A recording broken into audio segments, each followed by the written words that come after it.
I stopped talking. 13, 14. Somewhere in there, I was still the outsider in my own home's air. My mother?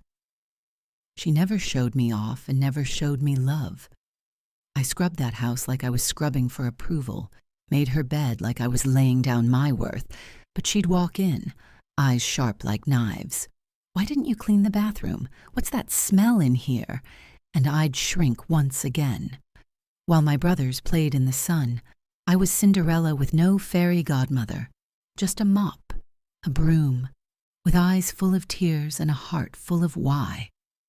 15 came like a storm, and I stopped talking in that house for months. No good mornings, no explanations, just silence, because every word I spoke was a weapon used against me.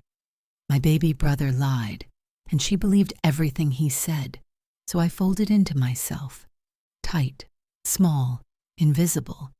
It took a while before I was seen by my mother. Then she spoke with my dad about me.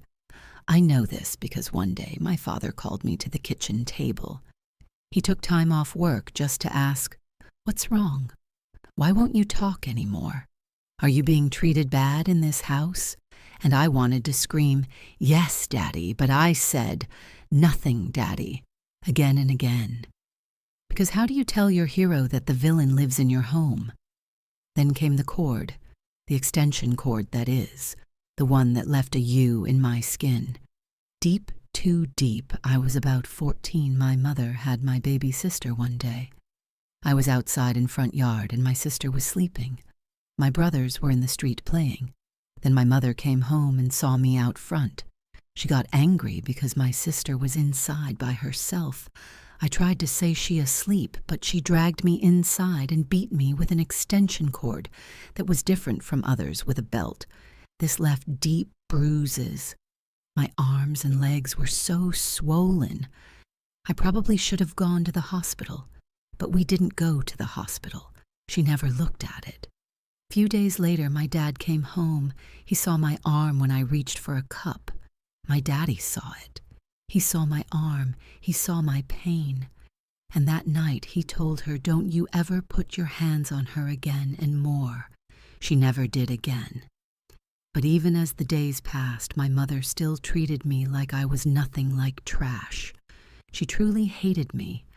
I was the one that will never be nothing. I just didn't understand why from a little girl.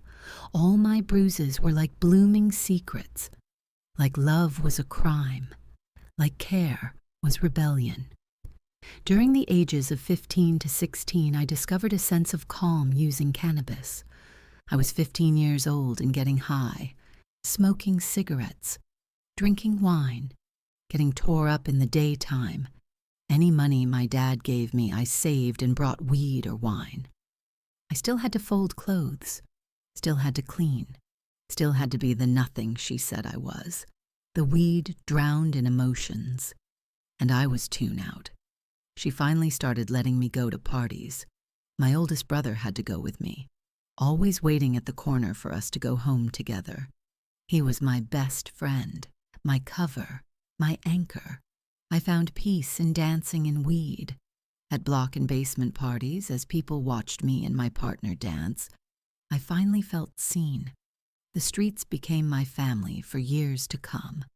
After 62 years, she continues to maintain a distance from me. But I'm talking now. I'm speaking up for anyone who's in, or has been in, my old shoes. Silence didn't help, but sharing my story might. This is for girls who stopped talking, those who endured pain, and those told they'd never achieve anything. Look, I'm still here. I'm still rising. And I'm not done speaking yet. God intended childhood to guide both young and old through the hidden pain in the mind, which continues to affect the heart. The heart meaning the love that God needs us to have for those that love, or hates us. The love and pain only He can lead us to. Will you stop and look at you and be willing to acknowledge the pain, and if the love in your heart is pure or not? The life we experience as children is woven together by God's purpose. guiding both the young and the old through pain that may remain hidden in our minds, yet still touches and shapes our hearts. God created man with a human heart, serves as a reflection of the love we are encouraged to express toward others, regardless of negative treatment. Adversity and affection are not random forces. They are instruments God uses to shape the soul. Through trials and blessings alike, He invites us to reflect deeply, to confess truth, and to submit our hearts fully to His refining work. In the fire of difficulty, we are not abandoned. We are being purified. In the warmth of His affection, we are reminded of His steadfast love.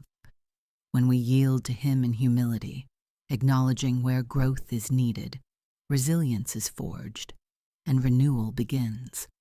Submission opens the door for divine guidance, and confession clears the path for His Spirit to bring restoration. In this way, daily life becomes a canvas for God's improvement, a testimony of His grace at work.